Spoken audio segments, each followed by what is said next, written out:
कि अभी चाइना ने जो है कुछ गधे जो है पाकिस्तान से आयात किए हैं जी। और कंगाल पाकिस्तान जो है वो पैसे कमाने की ललक में, डॉलर कमाने की ललक में उसने लाखों जो है गधे भेजे। लेकिन इन दो को क्यों छोड़ दिया, यासिर और हसन रजा को, मुझे ताज्जुब है। ये डफर कितने बड़े हैं। मैं तो समझता हूं कि विराट कोहली खुदा का भेजा हुआ बंदा है कि वो आदमी जब भी जरूरत पड़ती है टीम के लिए तो वो टीम के लिए वो करता है जो आप उससे प्रत्याशा रख सकते हैं, जो आप उम्मीद रखते हैं, जो अपेक्षा रखते हैं। आप ये देखें कि उसके बाद कई विकेट गिरा, एक ही विकेट गिरा, वो भी गिरा किसका, विराट कोहली का 85 रन बनाने के बाद। और भारत ने वो मुकाबला 6 विकेट से जीत लिया। जिसने, मैंने कहा पहले भी, जो शतक लगाना बहुत बड़ी बात होती है, द्विशतक वो भी सबसे बड़ी बात है, वर्ल्ड कप में पहला लगा। लेकिन एक टांग से ये खेल खेलना, ये वाकई में विस्मयकारी है। एक मतलब जिसको कहना चाहिए कि, और वहां बल्लेबाजी थोड़ी लड़खड़ाई से दिखाई दी, लड़खड़ाई नहीं थी। सच्चाई ये थी कि वहां लाल मिट्टी के कोर्ट पे जो है, अरे लाल मिट्टी के जो है पिच पे मैच हो रहा था और वो वर्जिन पिच थी। वर्जिन पिच के बारे में आप यही कह सकते हैं कि जब कोई नई नवेली बहू आती है, मैं समझता हूं कि एक महानतम पारी वर्ल्ड कप के इतिहास में देखने को मिली। एक हमने देखी थी 1983 में कपिल देव की, जब टर्नबीस बेल्स में इंग्लैंड में 17 पे 5 हमारे हो चुके थे और हम लोग आशा छोड़ चुके थे। और कपिल देव ने जो पारी खेली थी, वो पारी वाकई में मेस्मराइज करने वाली थी, चमत्कृत करने वाली पारी थी। 1992 का वर्ल्ड कप डबल अंकों में बिखरा था पाकिस्तान पहले मैच में इंग्लैंड के खिलाफ, और वहां अंक बांटने में सफल हो गया था इसी बारिश के बाद। और अंत क्या, भारत ने भी हराया था, लेकिन अंत हुआ क्या, समय अगर किसी का सबसे प्रखर सूरज की तरह अगर चमक रहा है वो है भारत। और मेरा ये दावा है कि क्रिकेट की अनहोनी से इनकार नहीं किया जा सकता। अन्यथा 1983, 2011 और उसके बाद 2023 का वर्ल्ड कप जो है भारत का होना चाहिए। और अभी तक का इतिहास रहा है 2011 से।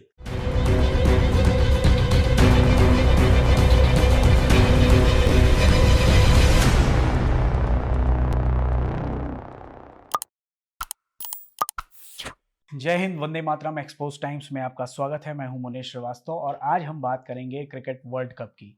वर्ल्ड कप में कौन जीतेगा, कौन हारेगा, ये पता चलेगा फाइनल मैच के बाद। लेकिन जो स्थिति वर्ल्ड कप में अभी बनी हुई है उसकी हम समीक्षा करेंगे और उसके लिए हम पहुंचे हैं श्री पदमपति शर्मा जी के पास, जो खेल समीक्षक हैं, क्रिकेट के बहुत पुराने जानकार हैं। 40 वर्षों से वो खेल पत्रकारिता से जुड़े हुए हैं और लगातार टीवी डिबेट्स में, अखबारों में वो खेल समीक्षा करते रहते हैं। और हम उन्हीं से जानेंगे कि ये वर्ल्ड कप जो चल रहा है इसमें किसकी जीत होगी। भारत 8 मैचों को लगातार जीतकर इस समय वर्ल्ड रैंकिंग में टॉप पर बना हुआ है और उसके पीछे लगातार वो टीमें लगी हुई हैं जिन्हें वर्ल्ड कप में दावेदारी ठोकनी है।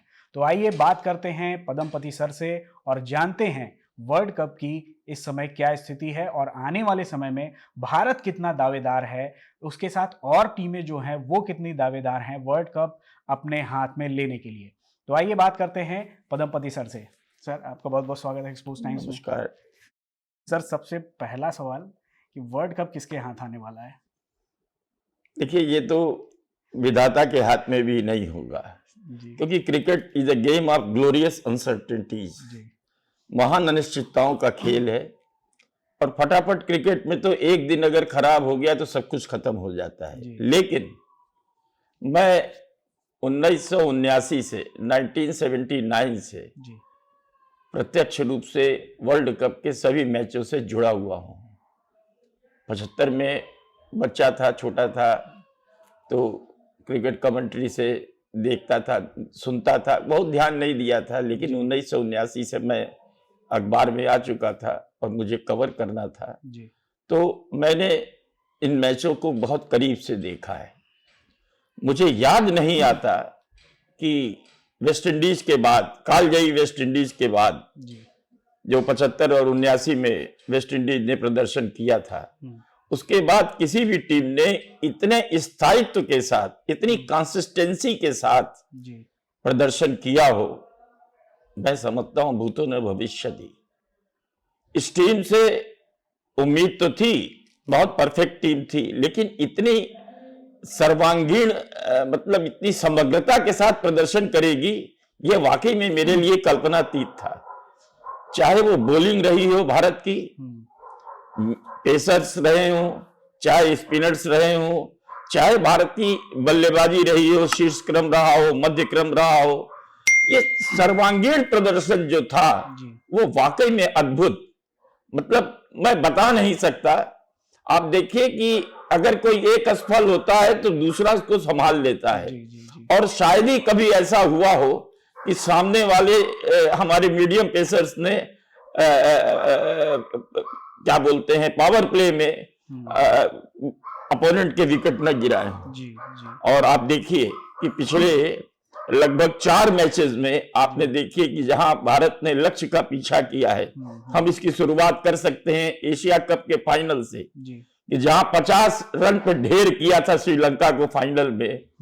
उसके बाद आप देखिए कि 129 पे इंग्लैंड को ढेर किया। उसके बाद फिर श्रीलंका को 55 पर चित्त किया, और दक्षिण अफ्रीका ऐसी टीम को 83 पे आउट करना, ये वाकई में मैं समझता हूं कि ये परिकथाओं जैसा था। भारतीय गेंदबाजी का ऐसा प्रदर्शन कि पाकिस्तान जो हमारा पड़ोसी है लेकिन हमारा सबसे अच्छा दोस्त नहीं है, मैं दुश्मन क्यों कहूं, लेकिन वहां ये हालत हो गई कि उनको ये कहना पड़ा, उनके खिलाड़ियों को कहना पड़ा जो पूर्व खिलाड़ी हैं, कि भारतीयों की गेंदों में चिप लगा दी गई है, और उससे वो जो है प्रदर्शन ऐसा कर रहे हैं। जबकि वो मैंने एक चैनल पे भी कहा कि अभी चाइना ने जो है कुछ गधे जो है पाकिस्तान से आयात किए हैं, और कंगाल पाकिस्तान जो है वो पैसे कमाने की ललक में, डॉलर कमाने की ललक में उसने लाखों जो है गधे भेजे। लेकिन इन दो को क्यों छोड़ दिया, यासीर और हसन रजा को, मुझे ताज्जुब है। ये डफर कितने बड़े हैं, इन्होंने अंतरराष्ट्रीय क्रिकेट खेली है। अगर वो पाव आठ पाव छटाक के बम फेंकने वाला राशिद अगर कहता तो बात समझ में आती है। उनको ये मालूम होना चाहिए कि जब मैचेज में गेंद पिक की जाती है तो दोनों मैदानी umpire, third umpire, stand by umpire, दोनों कप्तान और मैच रेफरी, ये होता है। वहां वो कप्तान जो है गेंद को पिक करते हैं, 2 गेंदों से खेल होता है। और वो कह रहे हैं चिप लगा दी गई। अच्छा, मान लीजिए भारत में चिप लगा दी गई, लेकिन श्रीलंका में एशिया कप का फाइनल श्रीलंका में हुआ था ना, क्या वहां भी चिप लगा दी गई थी? नहीं। ये वाकई में गेंदबाजों का वैरायटी है। आप ये देखिए ना कि बुमराह है, ये किसी को खड़ा नहीं होने देता, अपने आप में एक अजूबा है ये। इसका जो एक्शन है वो गजब का है। आप ये देखिए कि ये इसके बाउंसर जो है सिर के ऊपर से कम जाते हैं, इसके बाउंसर जो है ये आपके सीने के पास और या नकल्स के पास आते हैं, खेलना दूभर हो जाता है। उसके पास वो यार्कर, वो भी गजब के यार्कर हैं इसके पास। माने एक ऐसा गेंदबाज है जो कि अपने आप में अनूठा है। मैं नहीं समझता कि दुनिया में कोई इस गेंदबाजी एक्शन से गेंदबाजी करता हो। तेजी के मामले में आप देखिए तो हमारा सिराज शुरू के मैचों में थोड़ा सा वो गड़बड़ दिखाई दिया, लेकिन जब फॉर्म में लौटा, हम ये ना भूलें कि पिछले दिनों देखिए कि वो 14 मैचों में 30 विकेट उसने लिए थे, यहां वो निराश कर रहा था। और लेकिन जब फॉर्म में लौटा तब उसने आपको हमेशा ब्रेक दिला के दिया। शमी नंबर 1 गेंदबाज नहीं थे। भाग्य उसका हो, भाग्य भारत का है, दुर्भाग्य जो है आपके हार्दिक पांड्या, वो अगर घायल न हुए होते तो उनका अगर एंकल न मुड़ा होता तो शायद शमी को मौका नहीं मिलता। लेकिन मैं पहले ही मैच से कह रहा था चैनल पे कि नहीं, शमी को आना चाहिए, क्योंकि अभ्यास मैच में शमी ने 5 विकेट लिए थे ऑस्ट्रेलिया के खिलाफ, तो उस आदमी को लेना चाहिए। और आते ही उसने, आप देखिए कि आते ही उसने गजब ढा दिया। गजब इसलिए ढा दिया कि जैसे ही वो आक्रमण में लगा, उसने आपको बोहनी करा दी विकेट की तुरंत पहले ही ओवर में। और लगातार आप देखिए कि कई मैच खेला है वो, 3 या 4 मैच खेला और पहले में 5 विकेट जी, दूसरे में 4 विकेट और फिर 5 विकेट। आप ये देखिए, और इस बार जो है उसने फिर शायद दो विकेट लिए लगातार, या 2 या 3 विकेट लिए लास्ट दक्षिण अफ्रीका वाले मैच में, लेकिन लगातार लिए। तो आप ये गेंदबाजी, फिर उसके बाद जब आपके मीडियम पेसर्स, जब पेसर्स टीम के ब्रेक थ्रू कर लेते हैं, उसके बाद जो स्पिनर्स आते हैं वो बल्लेबाज पर दबाव बना लेते हैं, और उस दबाव में बल्लेबाजी जो है वो संभल के खेलती है।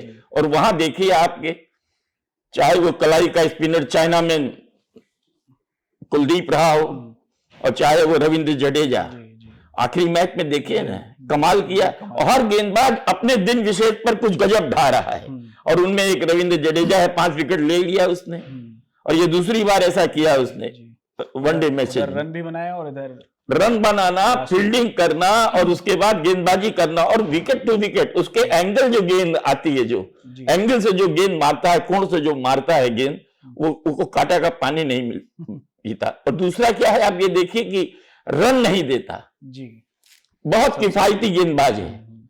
और उसके बाद जब से एक्शन चेंज किया है कुलदीप यादव ने, हमारे कानपुरिया हैं, जब से उसने एक्शन चेंज किया है, वो आदमी विकेट पर गेंदबाजी करता है और चकमा देता है। और बड़े से बड़े बल्लेबाजों को उसने जो ऐसा चकमा दिया कि उनके डंडे बिखेरे हैं उसने। तो आप ये देखिए कि ये 5 गेंदबाज, स्पेशलिस्ट गेंदबाज, अपने अपनी तरह के जो है वो पूरी तरह से सार्थक सिद्ध हो रहे हैं टीम के लिए। अब आइए बल्लेबाजी पे। पहला मैच मुझे याद है ऑस्ट्रेलिया के खिलाफ, कि जो हमारा जो टॉप ऑर्डर था वो टॉप ऑर्डर एकदम से जो है धराशायी हो गया रहा, 2 रन पे 3 विकेट। लेकिन कितनी गहराई है बल्लेबाजी में, और मैं तो समझता हूं कि विराट कोहली खुदा का भेजा हुआ बंदा है, कि वो आदमी जब भी जरूरत पड़ती है टीम के लिए, तो वो टीम के लिए वो करता है जो आप उससे प्रत्याशा रख सकते हैं, जो आप उम्मीद रखते हैं, जो अपेक्षा रखते हैं। आप ये देखिए कि उसके बाद कई विकेट गिरा, एक ही विकेट गिरा, वो भी गिरा किसका, विराट कोहली का 85 रन बनाने के बाद, और भारत ने वो मुकाबला 6 विकेट से जीत लिया।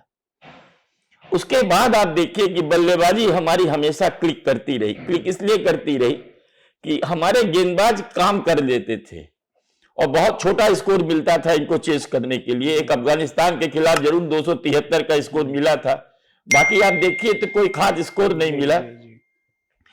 पाकिस्तान को 200 के भीतर ढेर किया, दोनों टीमों को 199 पे किया और 100 इससे कम में किया। तो आप ये देखिए कि ये गेंदबाजों की सफलता थी, और उस पर बल्लेबाजों ने मोहर लगा दी। अब आया लखनऊ, वहां आपको टॉस हार करके पहले बल्लेबाजी करनी पड़ी, और वहां बल्लेबाजी थोड़ी लड़खड़ाई से दिखाई दी। लड़खड़ाई नहीं थी, सच्चाई ये थी कि वहां लाल मिट्टी के कोर्ट पे जो है, लाल मिट्टी के जो है पिच पे मैच हो रहा था, और वो वर्जिन पिच थी। वर्जिन पिच के बारे में आप यही कह सकते हैं कि जब कोई नई नवेली बहू आती है, तब ये होता है कि भाई कैसा स्वभाव होगा, तो उसका आने के बाद पता लगता है। ठीक वही बात पिच के से कही जा सकती है नई पिच के लिए। और उसने जो है गुल खिलाया, उसने वो धीमा विकेट था, उस पर दोहरी उछाल थी, और वहां जो 229 का 228 का स्कोर या 229 भारत ने जो खड़ा किया था, वो स्कोर लग रहा था कि कहीं इंग्लैंड चेज न कर ले। लेकिन वाह, आप ये देखिए कि क्या गेंदबाजी हुई है उस दिन, और 100 पे जो है उनको चित्त कर दिया, 128 पे शायद चित्त किया, 100 रन से जो भारत ने जीत हासिल की। उसके बाद आता है आपके न्यूजीलैंड को भी उन्होंने उसी तरह से हराया, 273 का स्कोर था, और 3 विकेट, मैं समझता हूं 3 या 4 विकेट इन्होंने खोए थे, और उसके बाद वो मैच जीत लिया। आखिरी मैच जो दक्षिण अफ्रीका का था, देखिए दक्षिण अफ्रीका हारा नीदरलैंड से। चेस करने के मामले में वो थोड़ा सा वनरेबल है, वो दुनिया में सर्वश्रेष्ठ टीम नहीं है। तो मेरा ये मानना था कि राहुल ने जब भी, रोहित ने जब भी टॉस जीता है तो पहले फील्ड लिया है। तो मैंने उस दिन कहा था कि नहीं, अगर मैं कप्तान होता तो मैं पहले बल्लेबाजी करता। ये मैंने चैनल पर लाइव कहा था, और वही हुआ। उसने भी वही किया और एक अच्छा स्कोर खड़ा किया, जैसे श्रीलंका के खिलाफ 358 खड़ा किया था, वैसे ही 326 किया और ऐसी पिच पे किया जहां दोहरी उछाल थी, ईडन गार्डन की पिच पे दोहरी उछाल थी और बड़ा संभल के खेलना था। लेकिन क्या बात है, अय्यर जिनके लिए ये कहा जा रहा था कि अब उनको जो है बड़ी पारी खेलनी होगी, उन्होंने एक बहुत अच्छी पारी खेली और बड़ा संभल के खेले शुरुआत में, दोनों लगा कि जैसे टेस्ट मैच खेल रहे हो, लेकिन अपना विकेट बचाया और बाद में जो जिस तरह से खुले हैं श्रेयस अय्यर और किस तरह छक्कों की बहार उन्होंने लगाई है कि दक्षिण अफ्रीका देखता ही रह गया।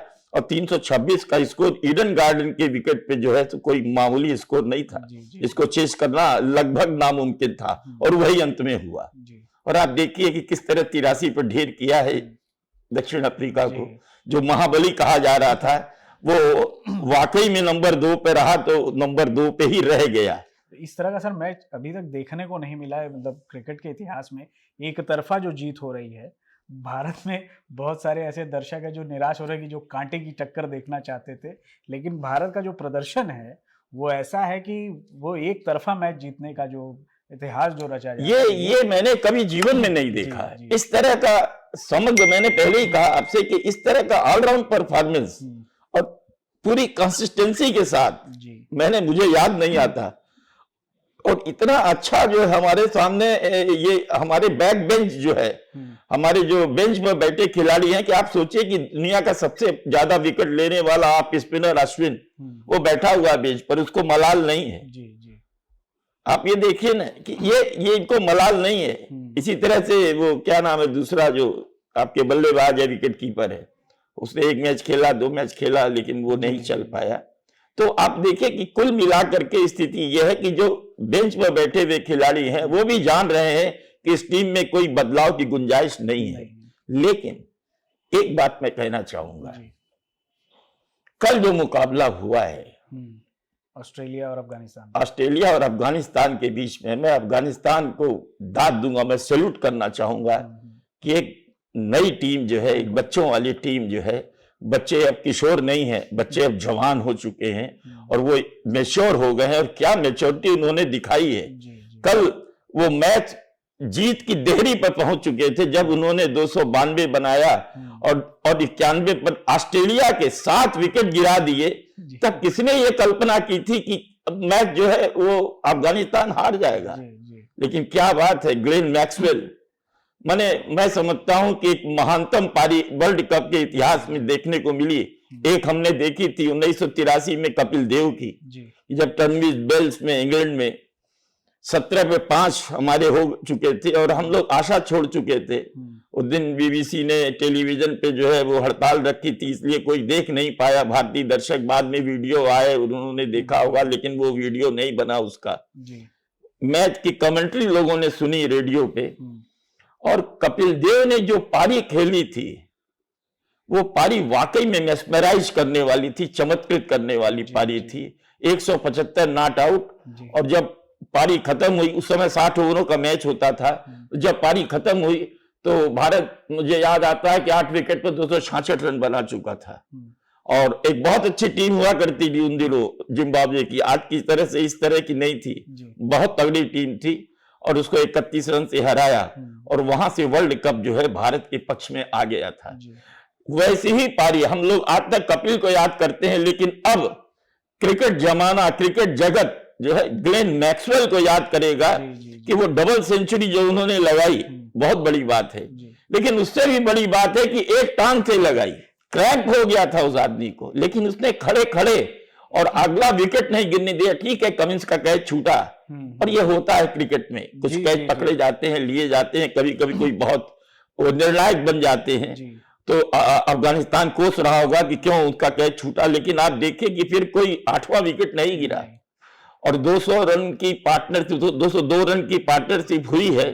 और वहां पर जो है कहते हैं ना कि जीत को जो है वो अफगानिस्तान के जबड़े से निकाल लिया ऑस्ट्रेलिया ने, और इसी के साथ ऑस्ट्रेलिया लीग टेबल पे जो है अंक तालिका में 3रे स्थान पर पहुंच गया। तो 3 टीमों का निर्णय हो चुका है।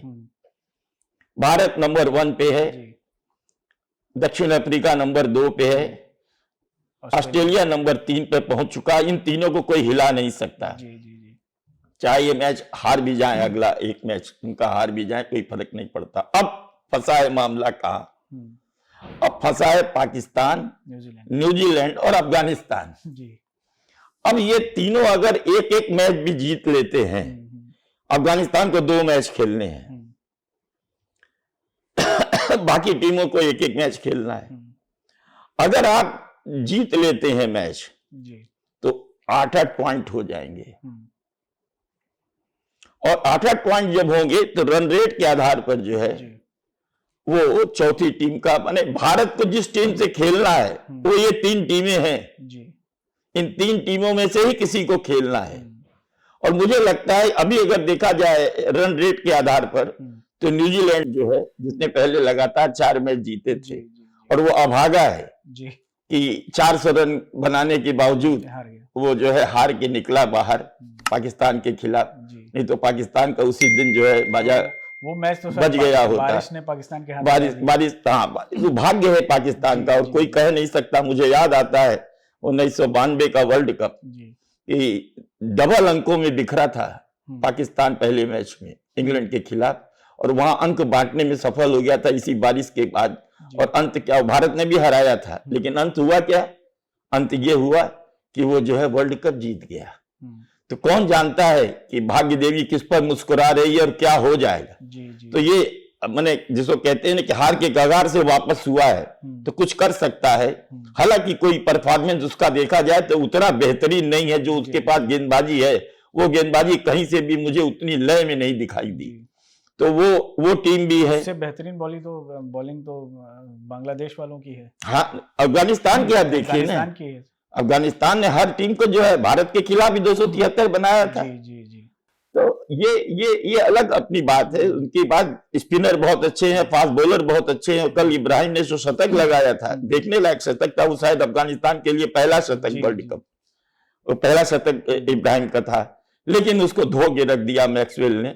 और अब ऑस्ट्रेलिया को उन्होंने जो है अपने अकेले दम पे, जिसको कहा जाए, तो तीसरी सेमीफाइनलिस्ट टीम उन्होंने बना दिया है उसको। अब चौथी टीम का फैसला जो है 11 तारीख आते आते तक ये तय हो जाएगा कि भारत को किससे खेलना है, क्योंकि पहले नंबर पर भारत है तो उसे चौथी नंबर की टीम से खेलना है। दूसरे तीसरे का तय हो गया कि दक्षिण अफ्रीका और ऑस्ट्रेलिया भिड़ेंगे। और मुझे याद आता है कि महान ऑस्ट्रेलियाई स्पिनर नाथन लियोन ने एक भविष्यवाणी की थी कि इस वर्ल्ड कप का फाइनल जो है ऑस्ट्रेलिया और भारत के बीच होगा। कौन जानता है कि ये ऐसा हो जाए। तो कल का जो मैच हुआ है उसकी वजह से तो लग रहा है कि ऑस्ट्रेलिया और आगे आ ही जाएगी। ऑस्ट्रेलिया को आना चाहिए। हालांकि ऑस्ट्रेलिया की जो बैटिंग में जो भारतीय पिचों पे उतना वो स्थायित्व नहीं दिख रहा है। ये ठीक है कि वो भाग्यशाली रहे हैं कि न्यूजीलैंड के खिलाफ कि 388 स्कोर किया और न्यूजीलैंड 383 बना पाया था। वो उस दिन भी हार सकते थे। तो एक बड़ा स्कोर तो किया था उन्होंने, लेकिन मुझे न्यूजीलैंड के प्रति सहानुभूति है। न्यूजीलैंड ऐसी टीम नहीं है कि जिसे बाहर होना चाहिए। और हम ये न भूले कि पिछली बार इंग्लैंड में जो वर्ल्ड कप खेला गया 2019 में, वो इसलिए वर्ल्ड कप नहीं जीत पाया कि उसने चौके कम लगाए थे। वो नियम जो था, आईसीसी के नियम ने उससे गड़बड़ कर दी। हाँ, लेकिन इंग्लैंड को देख के मुझे रोना आता है। और मुझे याद नहीं आता कि कोई वर्ल्ड चैंपियन टीम अंक तालिका में सबसे फिसड्डी स्थान पर रही हो। वो ये मुझे याद नहीं आता है। और इंग्लैंड के पास इतनी अच्छी बल्लेबाजी है, गेंदबाजी है, सब कुछ है, लेकिन उसके बाद भी देखिए मनुष्य बली नहीं होता है, समय होते बलवान, जिसको कहा जाता है। भीलों ने लूटी गोपिका, वही अर्जुन वही बाण। तो वो इंग्लैंड के साथ कहा जा सकता है कि समय उसका खराब चल रहा है। टीम तो उसकी बहुत अच्छी है, लेकिन समय अगर किसी का सबसे प्रखर सूरज की तरह अगर चमक रहा है वो है भारत। और मेरा ये दावा है कि क्रिकेट की अनहोनी से इनकार नहीं किया जा सकता।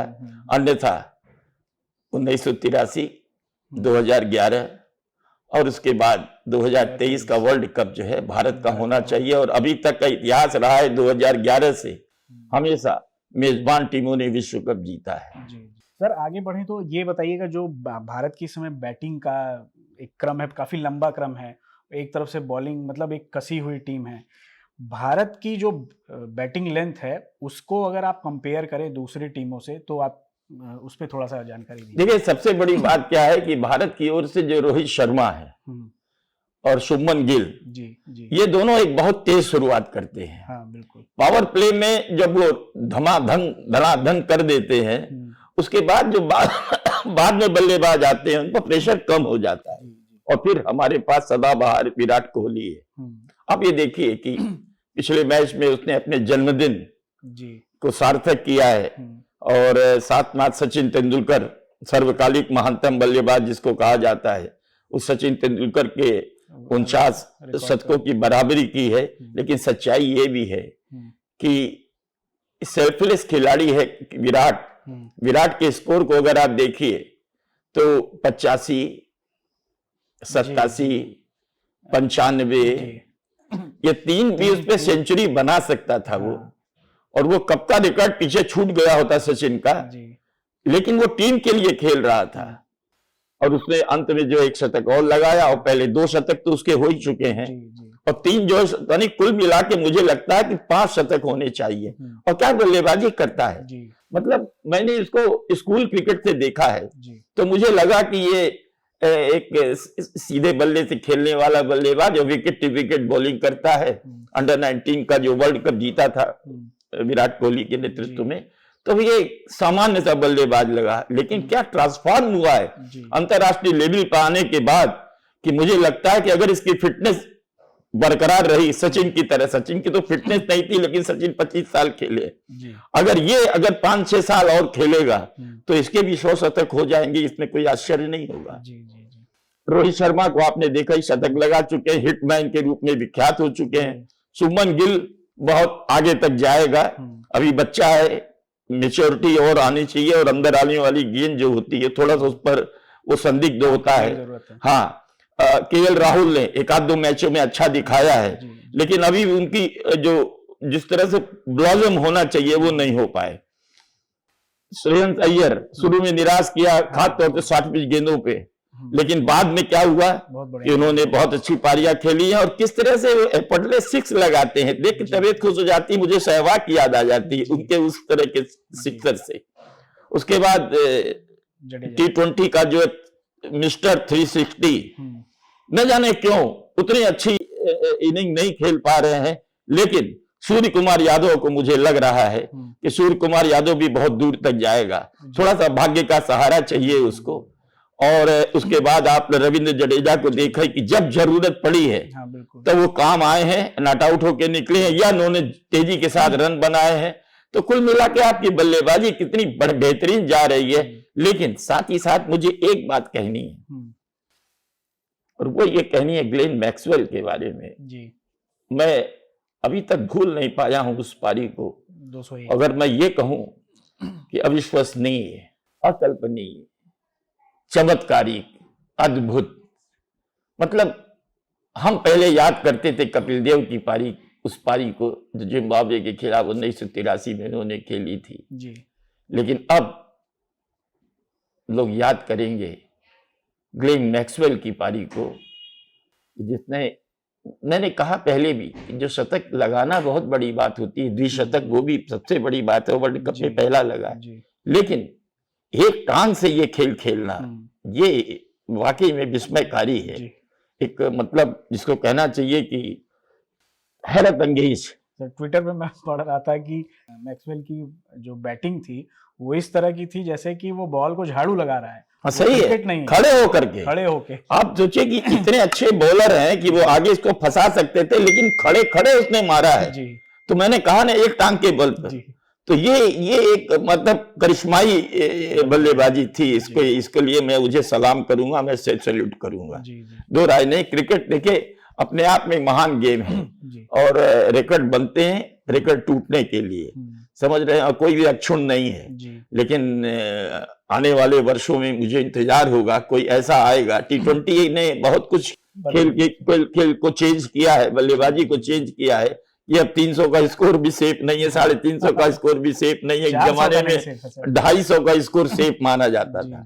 तो हो सकता है आगे कोई तोड़े, लेकिन हाल फिलहाल में जी इस पारी को ही लोग उसी तरह याद करेंगे जिस तरह कपिल की पारी को याद जी करते जी थे। सर, बहुत बहुत धन्यवाद। आपने कम समय में और कम शब्दों में पूरी समीक्षा बता दी और हमें भी उम्मीद है कि भारत ही वर्ल्ड कप जीत कर लाए और पूरे भारत को इस बात की उम्मीद है कि वर्ल्ड कप हमारा हो।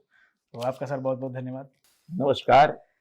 तो हमने बात की पद्मपति शर्मा सर से और आपका ये प्रेडिक्शन है कि भारत जो कि टॉप में है वो वर्ल्ड कप की प्रखर दावेदार है और वर्ल्ड कप हमारा होगा, इस बात की पूरी उम्मीद है। लेकिन कांटे की टक्कर बनी हुई है 3 टीमों से और ये आने वाला वक्त और फाइनल मैच ही बताएगा कि कौन वर्ल्ड कप अपने हाथों में लेगा। तो मिलते हैं अगले एपिसोड में किसी नए विषय के साथ। तब तक के लिए धन्यवाद। नमस्कार। जय हिंद।